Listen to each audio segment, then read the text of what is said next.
Welcome to the PolicyNet podcast by the UNESCO Inclusive Policy Lab. This is the place where top thinkers come to talk data and solutions that would reset us along a more fair and smart path. Our guest today is Stanley Robinson. He's a novelist and science fiction writer best known for his Mars Trilogy and the Ministry of the Future. He is the recipient of many literary awards and is considered to be one of the greatest science fiction writers alive. Kim is interviewed by UNESCO's Claire Stark. The focus of the discussion is on how science fiction shapes our perception of science in real life. You're listening to the PolicyNet podcast. Kim Stanley Robinson, your work often explores ideas of future social, economic, and political constructs and alternative economic models to capitalism. Could you perhaps also tell us a little bit about your idea about economic models, which we know are particularly important today with the emergence of AI and other forms of emerging technologies? I am a novelist and a science fiction writer, so my novels are set in the future for the most part, and therefore they become political fictions because the future is going to be different one way or another, and exploring that is part of the fun of science fiction. And novels, especially in their greatest period in the 19th century, were always about the relationship between the individual and their family and acquaintances and their communities and history itself. They had a large social cast of the net to um, make a complete explanation of why an individual's life goes the way it does. It's not entirely a matter of individual choices, but rather opportunities given to you by a society in a certain moment in history.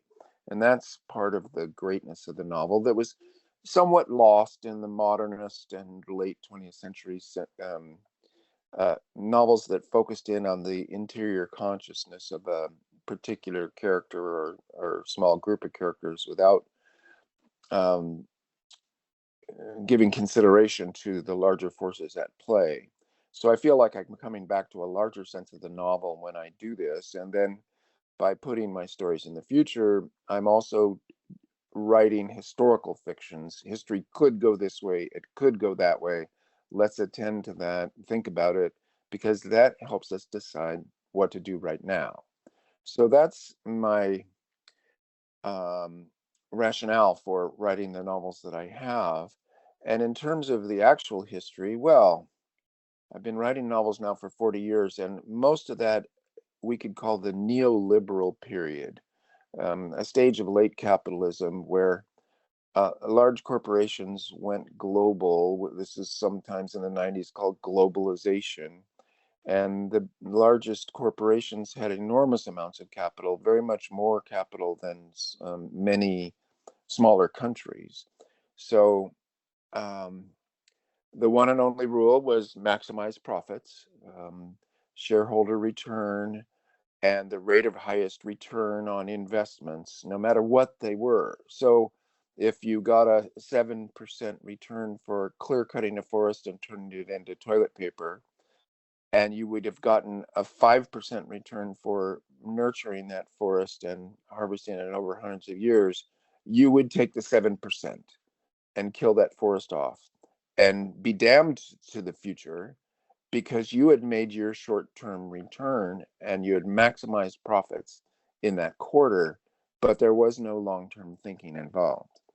Also, power being purchasable in that contributions to politicians could sway their votes, the largest corporations began to take over governments, even of the largest countries like the United States. Less so in China, where government and big business were two parts of the same system. But be that as it may, the neoliberal period increased inequality among humans. So we have the 1%, the richest people on the planet, with perhaps 50 to 70% of the wealth, an untenable situation that won't last. And we also have environmental degradation. In the example that I described is more or less universal. The highest rate of return was wrecking the planet, and it didn't matter. So when I wrote Futures, there were two things going on. What would be um, a better political economy? And this is utopian fiction in general, describing a better utopian, a better world economy, a political economy, and that would be the utopian position of we could do better, and it would be like this. And then also in my own fiction, how would we get there from where we are now? And then again, you have historical fiction, you have reform, you have sometimes revolution, as in my Mars novels, velvet revolutions, as in my New York novels, and Ministry for the Future are kind of coping with reality to the point where at the end of the novel, you are in a better situation than you are now, say 30 years later, without ever having broken the reader's sense of what's possible or plausible. And that's the challenge, that's the interest, I think, and that's the stories that I've been telling, and why I've been telling them. Yes, thank you very much for that. I think that this is really something that UNESCO is also focusing on how we can go beyond GDP, looking at issues around the tipping points, and how we can focus on an economy that achieves greater social outcomes and has greater social impacts. As you are mentioning, also the rising of inequalities, which is really what our management of social transformations program focuses on as well, looking at why the importance of foresight and anticipation is so important for developing more proactive rather than reactive policies in addressing some of these issues. And that leads me also to my next question. How do you see also your works of fiction in helping to pass a message to policymakers about what needs to be done in terms of, for example, addressing future global climate crises? I mean, we know that this is that you're working in terms of speculative fiction, but these images give us a very good idea about what is a very plausible future, and we want a desirable future. Yeah, well, it it requires a certain leap of faith on my part and on my reader's part. And I gotta say right away that a novel is a very interesting work of art in that the reader of the novel does a full half of the work involved. It's not a passive process, but a very active and creative process to read a novel. So I set down a line of sentences that are like prompts. A reader has to be generous in giving time and mental energy and imagination. And then in their head, events happen that are like dreams that you can remember, or structured daydreams, or even events from your past that are getting a little vague, but they're memories after you've read the novel. So this is powerful, I think. And then, from my point of view, trying to write about these positive futures, these utopian outcomes, and good future histories, like what sometimes I call the good Anthropocene, because we're in the Anthropocene, where what we do influences the biosphere itself. Um, I run a structure that is, because I don't want to um, look implausible or magical thinking, that is stepwise and a process from now to a better political economy, without an instantaneous jump, which, in some theories is the only way and could happen. In others, it's implausible and will lead to violence. So, say we're in neoliberalism, and sometimes it's even called austerity, where government help to their people, and the taxes that they've taken get held back and given to the rich. That's austerity. The rich get richer, the poor get poorer. Very often, the results of financial crises in the 90s and 2008 have been to impose more austerity and make the poor suffer. Well, this is neoliberalism at its ugliest. And the opposite to that, the first step out of that, would be Keynesianism. You return to the government heavy, government prominent theories of John Maynard Keynes, which worked in the 30s and 40s. So, from Keynes, where government becomes the driver of the political economy and says, we make the laws and we make the money and we protect the bankers and the rich, as well as the poor and working people. And therefore, we call the shots by way of making laws. And this government prominence is the first step out of neoliberalism, away from the power of large corporations and the rich to the power of governments who represent the people. Well, that's only one step. After that, there's a system that we see in Scandinavia and elsewhere. It gets called social democracy. It's still capitalism in terms of its business models, but it has a very um, solid, well, more or less solid social networking that sometimes you could call a floor and a ceiling or a safety net or cradle to grave social security. In any case, social democracy uses taxation, progressive taxation, to level the playing field, to make the rich pay more because they are rich, and then redistribute or pre-distribute that taxed money. And one new aspect of this, of social democracy, came about in the 2008 crisis, quantitative easing. The governments simply make up some new money and dedicate its first spendings to good causes. So carbon quantitative easing, justice quantitative easing, these can be described. This is the thing. I'll end by this. The novel that tells these stories, they're science fiction novels, they're utopian science fiction novels. And they're one of the few places where you can go to imagine the totality. So you get a kind of cognitive map. This is how things work now. This is how we could make them work better. You have to dive in. You have to dive into the UN and into national governments and into the international system of treaties, laws, and trade practices, and actually write about those as if they were interesting. And because they are interesting, if you find the right plots and the right narrative structures, you can make them interesting in a way that your ordinary novel about the individual problems of an individual person are not quite as interesting as writing about these larger forces. In any case, it's a different kind of novel that I can testify people want and respond to. Yeah, that's very interesting what you're saying also in terms of how you're popularizing some of these key global challenges.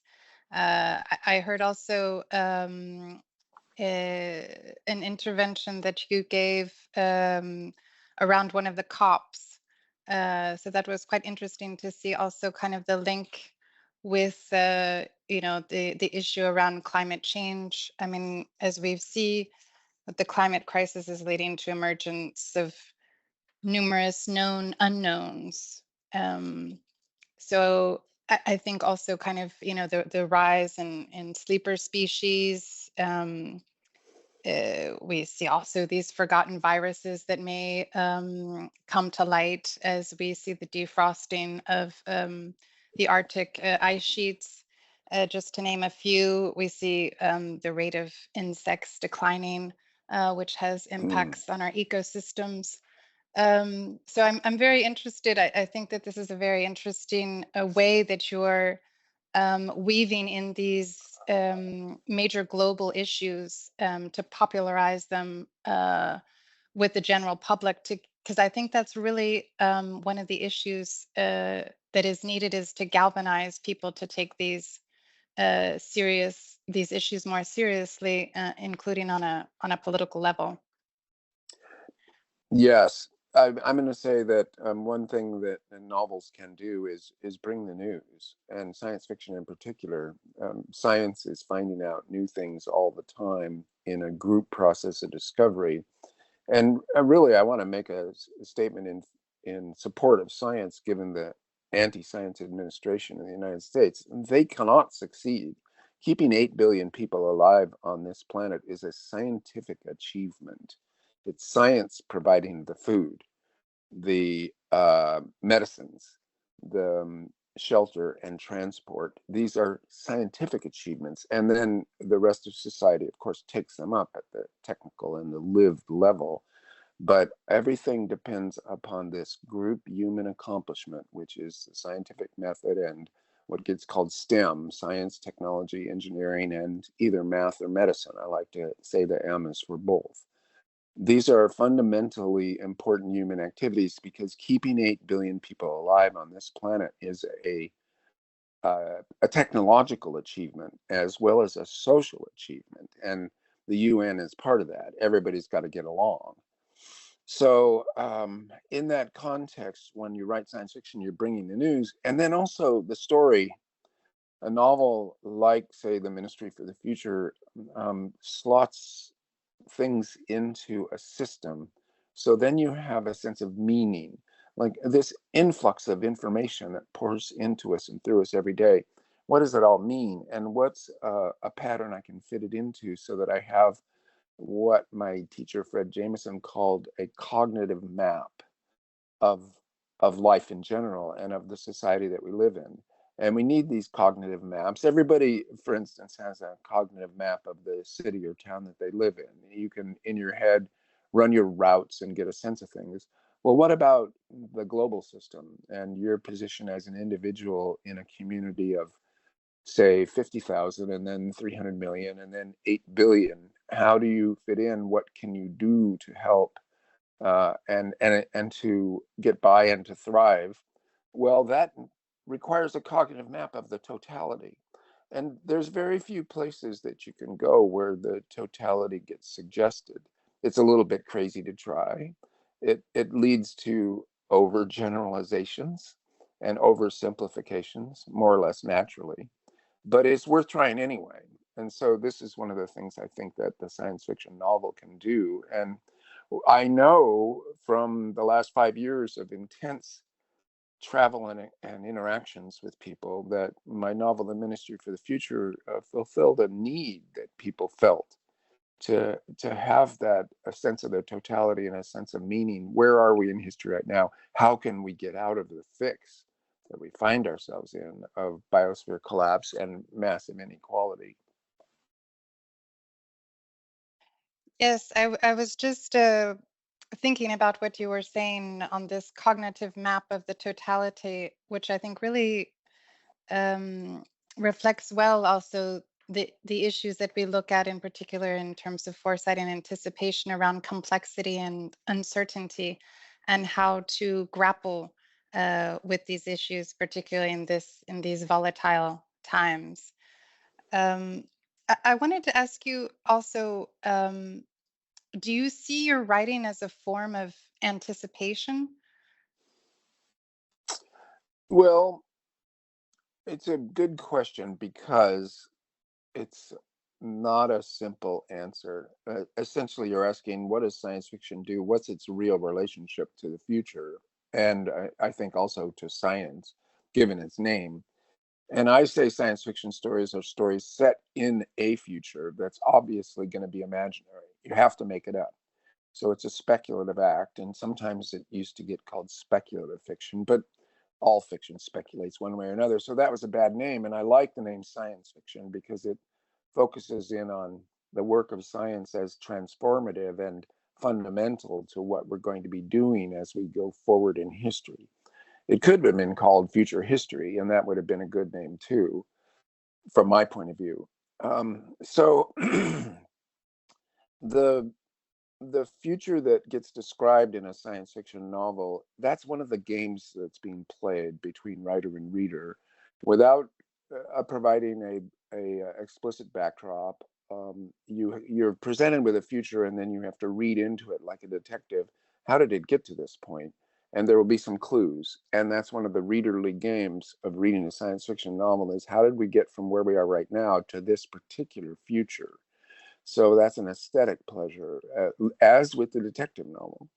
But then the future that you are reading, you understand, the reader understands, I would say, that this isn't what's really going to happen.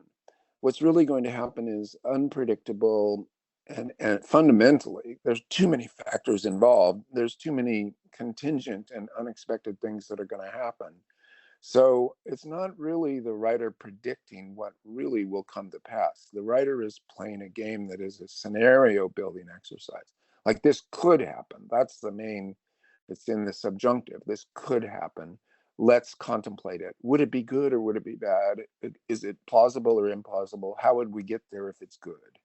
And these are the questions to be asked. So for a while there, I was making a comparison between science fiction and the 3D glasses that you would put on when you went to see 3D movies at a movie theater.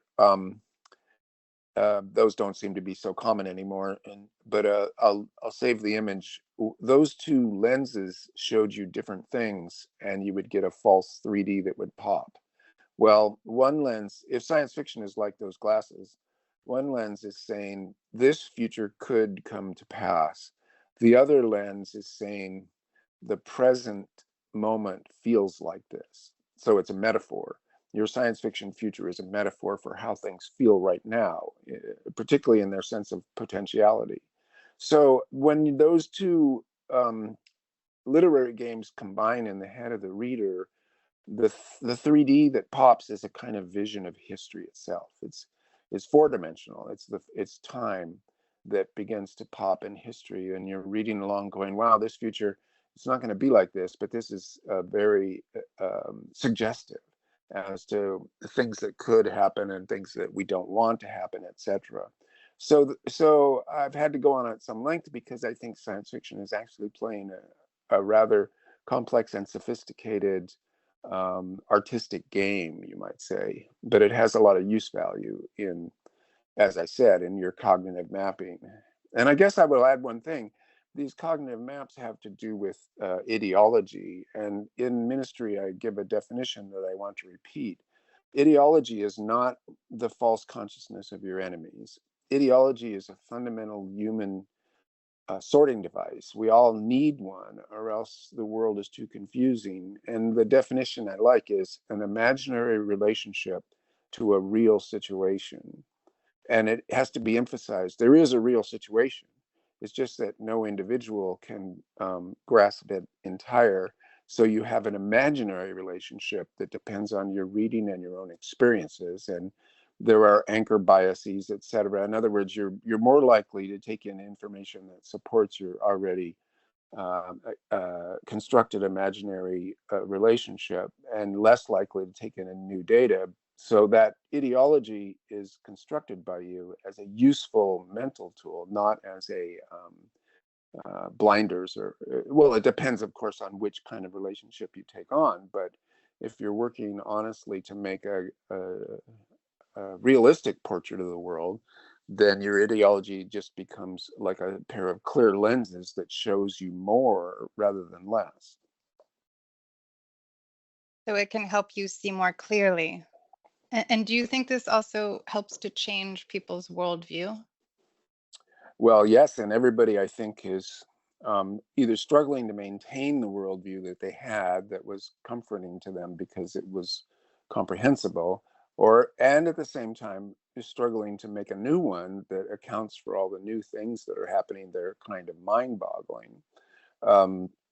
I mean, right now, as an example, in our imaginary relationship to the real world, artificial intelligence was seen as a kind of a implausible science fiction story, a machine with agency, and it was always off in the distant future. Or it was like the thing on the starship in 2001, HAL, a conscious agent that was like a person but had been made inside a machine.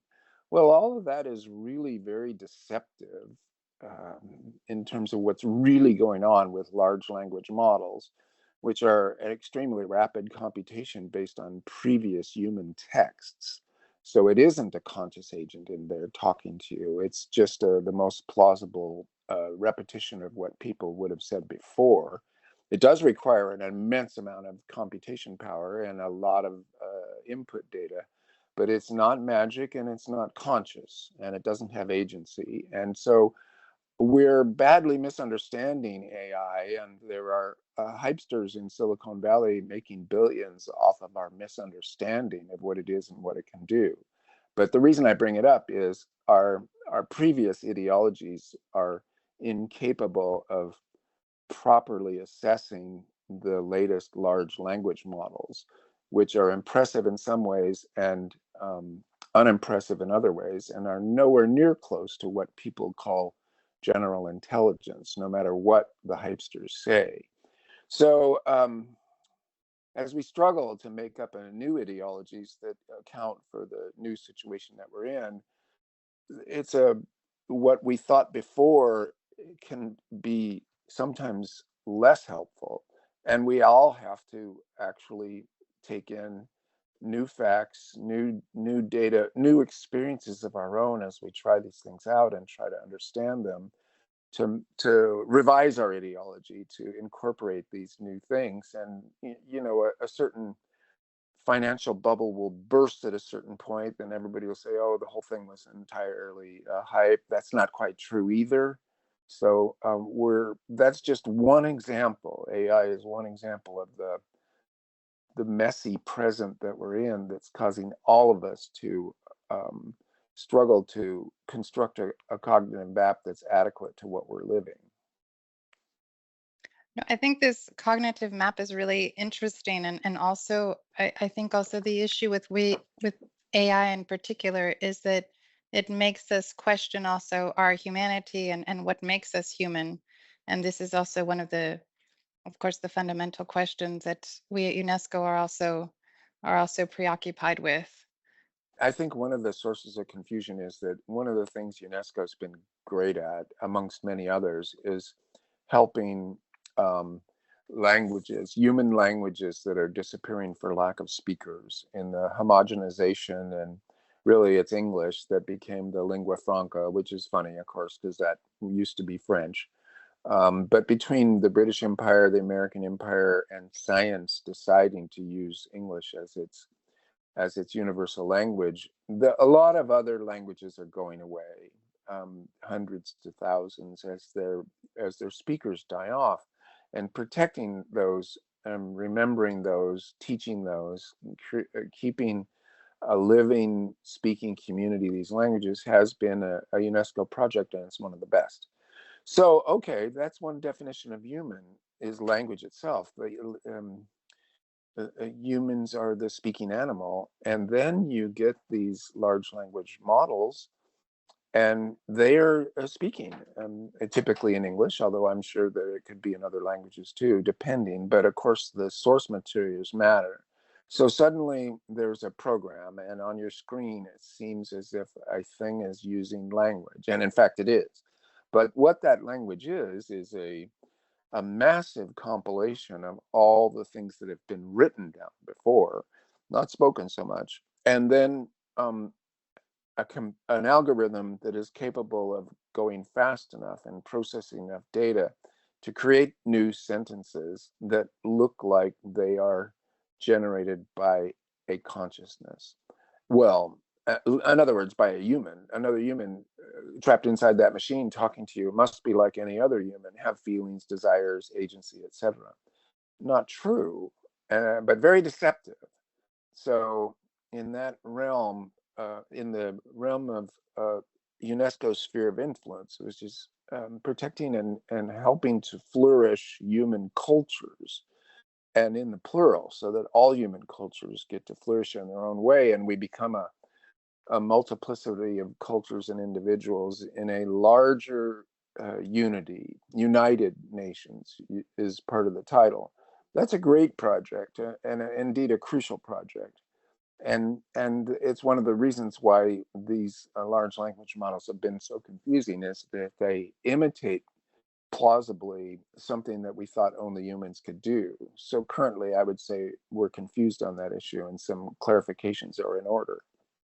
I just want to ask if you would like to leave any last message for us in support of this effort. Well, yes, Claire, and thank you. And I think I can make it pretty simple.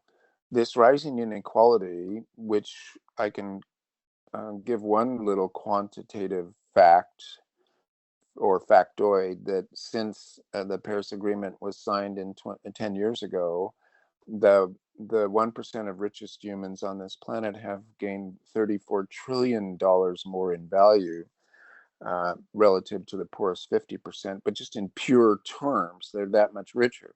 So my suggestion is this: a social transformation is a matter of political economy, which means laws that rule the economic systems.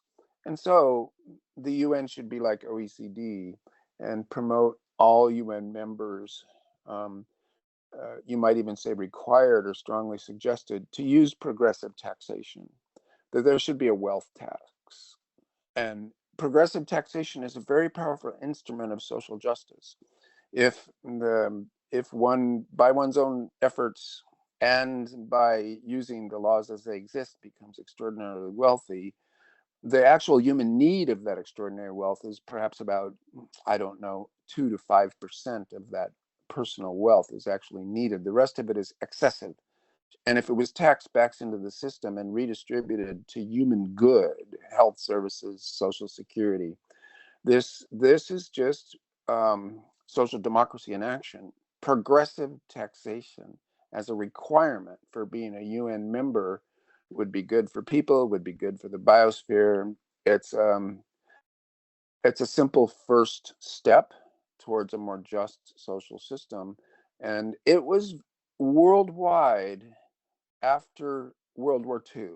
In the 1950s, the top tax rate for wealth in the United States after you made, say, $400,000 a year was 93%. And this was a Republican Congress. So in other words, progressive taxation and the idea that excessive wealth was a bad thing was very common. And it was because of World War II itself that people felt that way. They felt that the rich had prospered and the world had gone into a horrific 5 years of World War with at least 50 million people killed and many cities reduced to rubble. So inequality is not an innocent situation. It's an injustice as well as an inequality. So insisting on justice by way of progressive taxation, I leave you with that, and I hope it's provocative. We reached the end of this episode. For more deep debates and data-driven solutions, follow the Policy Nerd podcast.